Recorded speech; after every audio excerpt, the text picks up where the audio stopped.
తెలంగాణలో సంచలనం రేపిన phone tapping కేసులో బీఆర్ఎస్ మాజీ ఎమ్మెల్యేల విచారణ ముగిసింది. జైపాల్ యాదవ్, చిరుమర్తి లింగయ్యను సిట్ అధికారులు ప్రశ్నించారు. మాజీ అడిషనల్ ఎస్పీ తిరుపతన్నతో కలిసి క్వశ్చన్ చేశారు. 2 గంటల పాటు విచారించిన అధికారులు ఇరువురి నేతల స్టేట్మెంట్ రికార్డ్ చేశారు.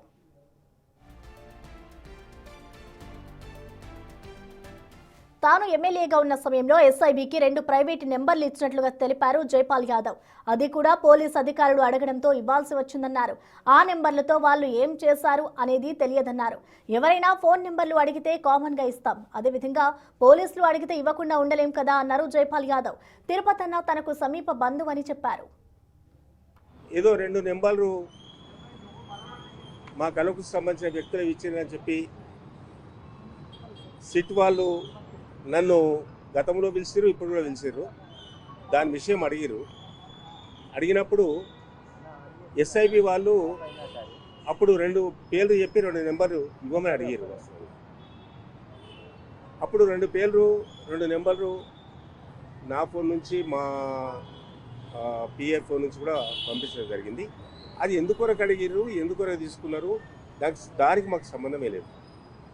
ఎందుకంటే ఒక పక్క వ్యక్తి ఒకరితో పని ఉన్నప్పుడు ఒక నెంబర్ కావాలని చెప్తే వ్యక్తి పేరు చెప్తే ఆ నెంబర్ మన దగ్గర ఉంటే ఇవ్వచ్చు.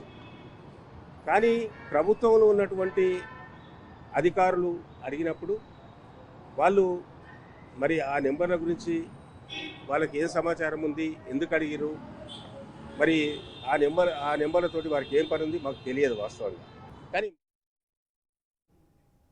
మాజీ అడిషనల్ ఎస్పీ తిరుపతన్నతో తనకు పరిచయం ఉందన్నారు చిరుమర్తి లింగయ్య. గతంలో తమ జిల్లాలో విధులు నిర్వహించారని వివరించారు.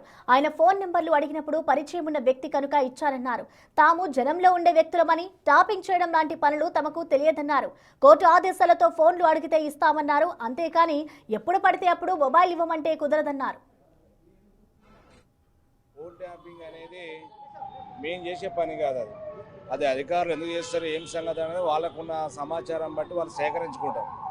అందులో మా ద్వారా ఏదో సమాచారం అందినట్టుగా మేమేదో మెసేజ్ పెట్టినట్టుగా అది మాట్లాడి మాకు ఉన్న పరిచయాలతోటి గతంలో తిరుపతి జిల్లాలో అనేక సంవత్సరాలు పనిచేసిన వాటి మాతో మాట్లాడిన తప్పితే మాట్లాడేటప్పుడు ఎవరితో తెలుసుకోవడం కోసం నెంబర్లు ఆడితే మా పిఏ అక్కడ ఉన్న వాళ్ళు ఎవరో నెంబర్లు ఆడి మెసేజ్ పెట్టడం జరిగింది.